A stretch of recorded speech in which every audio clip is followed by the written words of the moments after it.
I believe in his latest outrage, Bible and Traditions has finally shown his viewers and myself his true colors. He has made a statement that he wants to unleash his dogs on me, and he will do so, and he will attack the Mother Church, which we know to be the Catholic Church. In his latest video, he's got up the Beast of Revelation 13, the Antichrist 666, Vatican, and the Pope. He's just shown the type of kindergarten research that he does. He uses three things in this video that is so kindergarten that is pathetic. He uses one, the donations of Constantine. And while the Catholic Church may have used that a while, when they discovered that it was a forgery, they stopped using it. It is well documented that the donation of Constantine is a forgery. In Bible Traditions, you have an A or B choice here. A, either you lied, or B, you didn't do the proper research before you spewed out your hatred. So either way, it doesn't look good. You either lied, or you've shown your viewer you cannot do proper research to report what you might call facts. The donation of Constantine has been proven over and over to be a forgery. In fact, even a Seventh-day Adventist here on YouTube admitted that he knew it was a forgery. But yet the Seventh-day Adventists seem to want to keep it alive, just like you have tried to do, when people know that it's a forgery. So either A, you lied, or B, you didn't do the proper research, and therefore are not a credible source of it for anything. Another thing you wanted to use was the title Vicarious Fidelity, and again, you've got Fidelity, that is. Again, you've got a choice, A or B. Either you lied, or B, you didn't do the proper research to realize what a fraud that is. If you had just done any research at all, you would have found out that a man by the name of Andreas Hellwig back in 1612 totally debunked that in his works called Antichristus Romanius. Do some research and find it. Andreas Hellwig. Do some research, Bible Tradition, some true research. You'll find out that it was totally debunked. But in 1866, the Seventh-day Adventists tried to revive it with one of their leaders, Uriah Smith, who claimed that it was real, that it did exist, and people know that it didn't exist, but yet he tried to revive it. Another scholar in the Seventh-day Adventists tried to keep it alive too was a scholar by the name of J.N. Andrews. As far as I know, Ellen White never used this title. I haven't seen it in any of her writings, but Uriah Smith and J.N. Andrews of the Seventh-day Adventists have tried to keep it alive, knowing that it's false. It's totally false.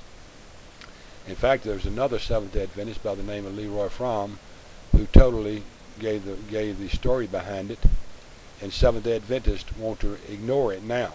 It's typical of Seventh-day Adventists to ignore truth as long as a lie pushes their end-time prophecy. See, Leroy Fromm talked about pictures being taken of this, photocopies being taken and presented to the General Conference.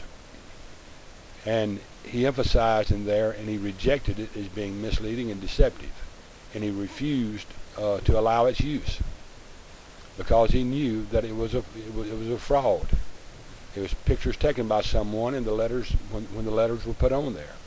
Now, this is a Seventh-day Adventist person now, Leroy Fromm, F-R-O-O-M, and he totally rejected it. But many of the leaders within the Seventh-day Adventist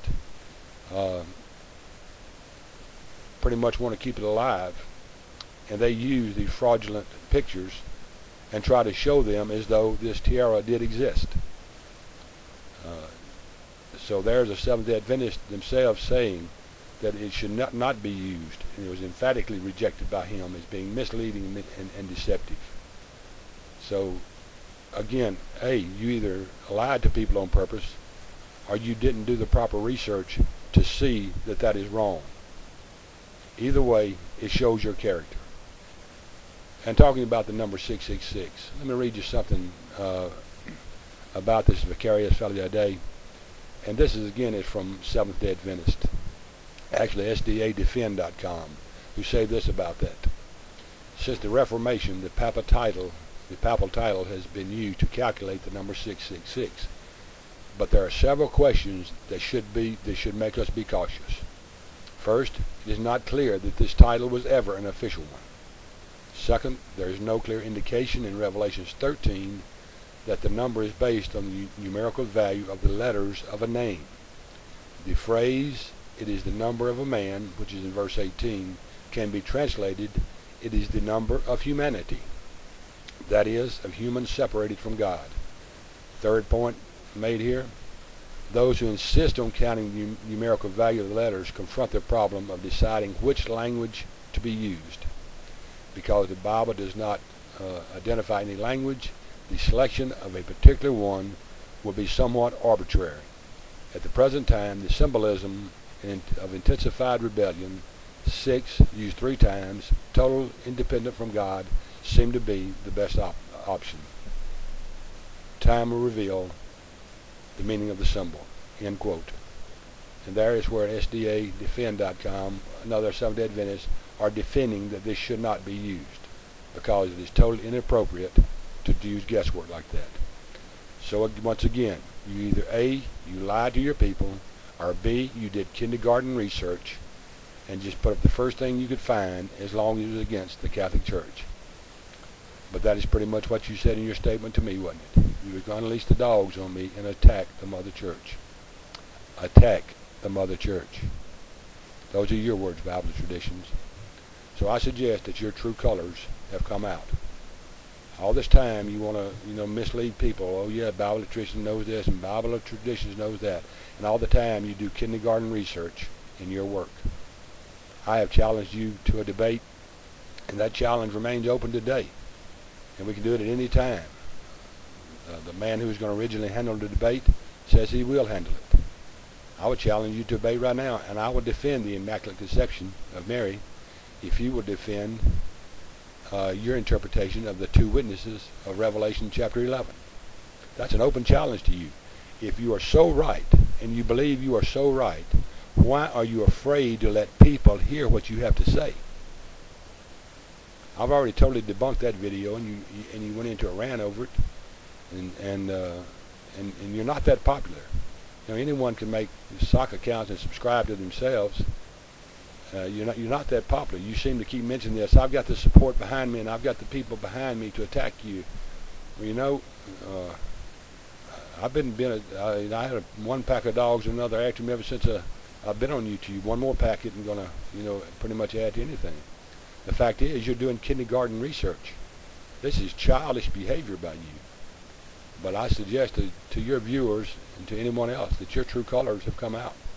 3 specific lies about the Catholic Church where you either lied or you did kindergarten research and never arrived at the facts behind it. You didn't present facts. You found the first lie you could find and you presented it. All 3 of those things have been totally debunked. I have videos up now, and other people do too, showing the facts behind them. But like other Seventh-day Adventists, you ignore facts as long as it promotes your end-time prophecy and the hatred that you have in your heart. The challenge is still wide open, Bible Traditions. You still have time to step forward and be a man and defend what you believe. If you can't defend what you believe, I suggest you start doing the proper research before you put videos out that make you look this way. Kindergarten research has no place in theology. Until next time, this is Ben Golly saying, God bless. And by the way, for those of you who might want to know, his research came from BibleOrTraditions.net, another Seventh-day Adventist website. Great research, Bible Traditions, great research. BibleOrTraditions.net. What a source of information.